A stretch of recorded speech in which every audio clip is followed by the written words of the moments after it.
तो चलिए आज हम मार्शल बी रोजनबर्ग की एक बहुत ही कमाल की किताब non violent communication a language of life के सार को समझते हैं। आज की हमारी चर्चा में हम सबसे पहले बात करेंगे संचार के संकट की। फिर हम अहिंसक संचार यानी एनवीसी की दृष्टि को समझेंगे। उसके बाद हम एनवीसी के 4 भाग वाले मॉडल को, सहानुभूति की ताकत को और इसे अपनी जिंदगी में कैसे लाया जाए, इस पर बात करेंगे। और आखिर में हम शांति के मार्ग पर चलकर इस चर्चा को पूरा करेंगे। तो चलिए शुरू करते हैं। तो हमारा पहला हिस्सा है संचार का संकट, और ये सच में आज की दुनिया में एक बहुत बड़ी चुनौती है। जरा एक पल के लिए सोचें, हमारी ये जो तेज रफ्तार हाइपर कनेक्टेड दुनिया है, इसमें हम हर वक्त बात कर रहे हैं ना, मैसेज, ईमेल, कॉल्स। पर सवाल यह है कि हम कितनी बार सच में दिल से एक दूसरे से जुड़ पाते हैं। होता यह है कि हमारी ज्यादातर बातचीत में गलतफहमियां, गुस्सा या एक दूसरे की आलोचना करने वाली भाषा हावी हो जाती है। और इसका नतीजा क्या होता है? हम अक्सर अनसुना, अनदेखा और एकदम अकेला महसूस करते हैं। और बस यहीं पर मार्शल बी रोजनबर्ग की ये किताब एक क्रांतिकारी लेकिन बहुत ही मानवीय विकल्प सामने रखती है। ये सिर्फ एक किताब नहीं है, ये हमारी सोच में एक बड़ा बदलाव है। रोजनबर्ग हमें बात करने और सुनने का एक ऐसा तरीका सिखाते हैं जो हमें इल्जामों और मांगों से दूर ले जाकर मुश्किल से मुश्किल हालात में भी सहानुभूति, स्पष्टता और आपसी सम्मान को बढ़ावा देता है। तो आखिर ये क्रांतिकारी बदलाव है क्या? चलिए अब अहिंसक संचार की दृष्टि को समझते हैं। ये करुणा की एक यूनिवर्सल भाषा है। रोजनबर्ग का विजन इस गहरे विश्वास पर टिका है कि हम सब के अंदर स्वाभाविक रूप से करुणा की क्षमता है, और हिंसा, चाहे वो शब्दों से हो, भावनाओं से या फिर शारीरिक, वो असल में हमारी अधूरी जरूरतों को जताने का एक दुखद तरीका है। एनवीसी हमें हमारी उस साझी मानवता से फिर से जुड़ने का एक रास्ता दिखाता है। उन्होंने युद्ध से जूझ रहे इलाकों में मध्यस्थता की, खतरनाक कैदियों के साथ काम किया और स्कूलों में भी पढ़ाया। अपने इन सभी अनुभवों से उन्होंने एक ही बात साबित की: सहानुभूति वाकई में एक यूनिवर्सल भाषा है जो हर संस्कृति, हर उम्र और हर तरह की सोच से परे है। तो सवाल है कि ये काम कैसे करता है? चलिए अब एनवीसी के बिल्कुल दिल में चलते हैं। यह है एनवीसी का 4 भाग वाला मॉडल। ये सचेत होकर बात करने के लिए एक सीधा साधा फ्रेमवर्क है। देखिए, एनवीसी के केंद्र में एक बहुत ही सरल लेकिन उतनी शक्तिशाली 4 कदमों की प्रक्रिया है। पहला है ऑब्जर्वेशन यानी अवलोकन, दूसरा है फीलिंग्स यानी भावनाएं, तीसरा है नीड्स यानी जरूरतें, और चौथा है रिक्वेस्ट यानी अनुरोध। चलिए अब एक एक करके इन्हें समझते हैं। तो पहला कदम है ऑब्जर्वेशन।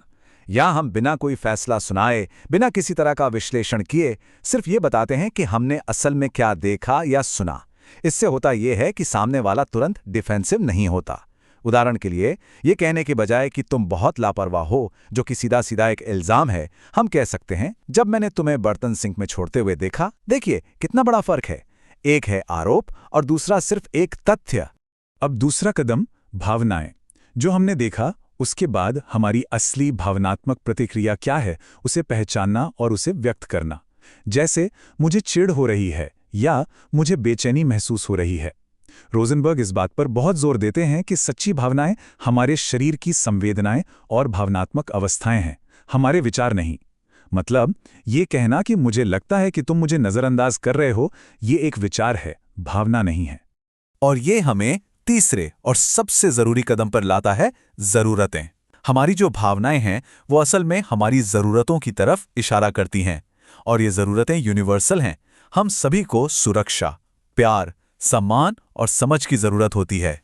तो हम ऐसा कह सकते हैं, मैं चिंतित महसूस कर रहा हूं क्योंकि मुझे इस मामले में स्पष्टता और आश्वासन की जरूरत है। जैसे ही हम जरूरतों को पहचान लेते हैं, हम एक दूसरे पर दोष मढ़ने के खेल से बाहर निकलकर अपनी साझी मानवता से जुड़ जाते हैं। और चौथा, आखिरी कदम है अनुरोध। अब हम एक साफ और ठोस अनुरोध करते हैं जो हमारी जरूरत को पूरा करने में मदद कर सकता है। जैसे, क्या आप हमारी योजनाओं के बारे में मुझसे 10 मिनट बात करने को तैयार हैं? और यहाँ सबसे जरूरी बात यह है कि ये एक अनुरोध है, कोई मांग नहीं। मतलब सामने वाले को ना कहने की पूरी आज़ादी महसूस होनी चाहिए।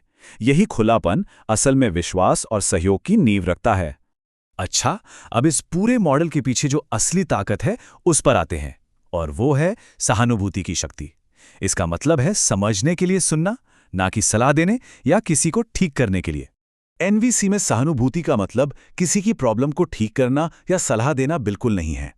इसका मतलब है बस अपनी पूरी मौजूदगी के साथ दूसरे के अनुभव को सुनना। मान लीजिए कोई दोस्त कहता है, मैं अपनी नौकरी से तंग आ गया हूं, तो हमारा नॉर्मल जवाब क्या होता है? तो नौकरी छोड़ दो। लेकिन एक सहानुभूति से भरा जवाब हो सकता है, लगता है तुम बहुत निराश हो क्योंकि तुम्हें अपने काम में कुछ मतलब और संतुष्टि चाहिए। देखिए, यह दूसरे इंसान को यह महसूस कराता है कि उसे सुना गया है। और रोसेनबर्ग आत्म-सहानुभूति यानी सेल्फ एम्पैथी पर भी उतना ही जोर देते हैं।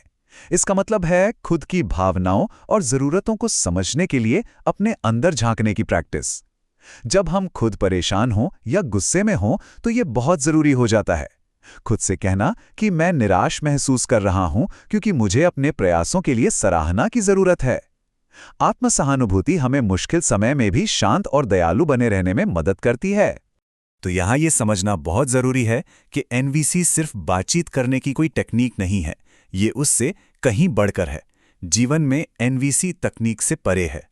हालांकि 4 कदमों का ये मॉडल एक बेहतरीन टूल है, पर रोजनबर्ग साफ कहते हैं कि एनवीसी कोई फॉर्मूला नहीं है, ये एक मानसिकता है, जिंदगी जीने का एक तरीका है। और इसे अपनाने के लिए प्रामाणिकता की हिम्मत, अपनी कमजोरियों को स्वीकार करने का खुलापन और सबके लिए गहरी करुणा की जरूरत होती है। और इसका असर हर जगह दिखता है। अंतरंग रिश्तों में ये गहरी समझ पैदा करता है, पेरेंटिंग और शिक्षा में ये जुड़ाव को मजबूत करता है, वर्कप्लेस में ये सहयोग को बढ़ावा देता है, और जैसा कि रोजनबर्ग ने खुद करके दिखाया, सामाजिक न्याय और शांति स्थापना के काम में ये सबसे गहरे मतभेदों को भी पाट सकता है। हाँ, ये बात सच है कि इसे अपनाना हमेशा आसान नहीं होता। कुछ लोगों को शुरू में लगता है, अरे ये तो बड़ा बनावटी सा लग रहा है, लेकिन प्रैक्टिस से ये बिल्कुल नेचुरल हो जाता है। कुछ सोचते हैं कि ये तो एक तरह की चालाकी है, पर सच्चा एनवीसी गहरे रिश्ते बनाने के बारे में है, दूसरों को बदलने के बारे में नहीं। और कुछ कहते हैं, अरे इसमें तो बहुत टाइम लगता है, लेकिन सच तो ये है कि ये उन लंबी लंबी गलतफहमियों को होने से रोकता है जो सालों तक रिश्तों को खराब करती रहती हैं। और ये हमें हमारे आखिरी हिस्से तक ले आता है, शांति का मार्ग और मार्शल रोजनबर्ग की विरासत। छपने के बाद से नॉन वायलेंट कम्युनिकेशन ने एक ग्लोबल मूवमेंट को जन्म दिया है। आज 60 से भी ज्यादा देशों में हजारों ट्रेनर और शिक्षक एनवीसी सिखा रहे हैं, और centre for non violent communication यानी CNVC आज भी दुनिया भर में सहानुभूति आधारित संचार फैलाने के रोजनबर्ग के मिशन को आगे बढ़ा रहा है। तो आखिर में नॉन वायलेंट कम्युनिकेशन एक किताब से कहीं ज्यादा है। ये ईमानदारी, सहानुभूति और हिम्मत के साथ जीने के लिए एक ट्रांसफॉर्मेटिव गाइड है। यह हमें धीमा होने, गहराई से सुनने और दिल से बोलने के लिए प्रेरित करती है। खुद मार्शल रोजनबर्ग के शब्दों में, मैं अपने जीवन में जो चाहता हूं वो है करुणा, मेरे और दूसरों के बीच हृदय से पारस्परिक देने पर आधारित एक प्रवाह। ऐसे समय में जब दुनिया इतनी बटी हुई है, ये किताब हमें उम्मीद दिलाती है कि सच्चा संबंध मुमकिन है।